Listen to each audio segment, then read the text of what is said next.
કાશ્મીરમાં પહેલગામમાં થયેલા આતંકી હુમલાના વિરોધમાં જેતપુરમાં સજ્જડ બંધ પાળવામાં આવ્યું હતું। જેતપુર પાવી હિન્દુ મુસ્લિમ વેપારીઓ અને આગેવાનો દ્વારા બંધનું એલાન આપવામાં આવ્યું હતું। જમ્મુ કાશ્મીરમાં થયેલા આતંકી હુમલાને લઈને જેતપુર પાવી નગરના વેપારીઓ સજ્જડ બંધ પાળવામાં આવ્યું હતું।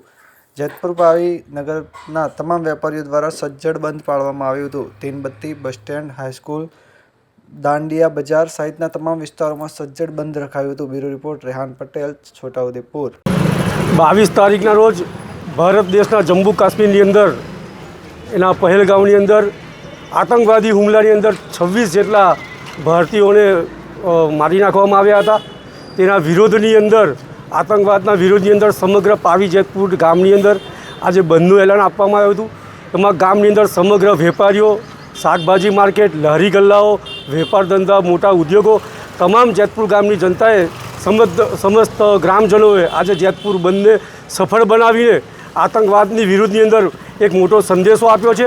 અને સમગ્ર જેતપુર ગામની જનતાની વિનંતી છે કે આવનાર સમયની અંદર આતંકવાદની સામે અને આતંકવાદના જે આકાઓ છે એમની સામે સજ્જડ લડત લડવામાં આવે અને એને નેસ્ત નાબૂદ કરવા માટે અમે સમગ્ર ભારત સરકારની સાથે છે અને એના હરેક કદમ પર અમે પાવી જેતપુરની સમગ્ર જનતા એની સાથે છે। શું નામ?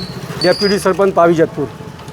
આજે પાવી જેતપુર શહેર દ્વારા તમામ આગેવાનો, તમામ સમાજના આગેવાનો દ્વારા કાશ્મીરની અંદર જે ઘટના બની અને ઘટનાની અંદર જે પહેલગામની અંદર આપણા 27 જેટલા યુવાનોનું જે આતંકવાદીઓ દ્વારા હુમલો કરવામાં આવ્યો અને એમાં એ લોકોનું દુઃખદ અવસાન એટલે આતંકવાદીઓની પ્રવૃત્તિથી એમનું મૃત્યુ થયું છે। તેવા તમામ મૃતક આત્માઓને આ તબક્કે અમે હાર્દિક શ્રદ્ધાંજલિ પાઠવીએ છીએ અને સાથે સાથે જેતપુર શહેરની અંદર જે રીતે હિન્દુ સમાજ અને મુસ્લિમ સમાજ અને વેપારી મંડળ દ્વારા તમામ લારી ગલ્લા, નાના વેપારીઓ, શાકભાજી, તમામ લોકોએ બંધને સમર્થન આપ્યું અને આજરોજ ભારત સરકારને પણ અમે કહેવા માગીએ છીએ કે પાકિસ્તાનનો જે નકશો છે એને નાબૂદ કરી નાખે અને પાકિસ્તાનને હાથમાં બોલાવી દે એવી આ તબક્કે અમારા તમામ નાગરિકોને, ભારત દેશના નાગરિકોની માંગણી છે।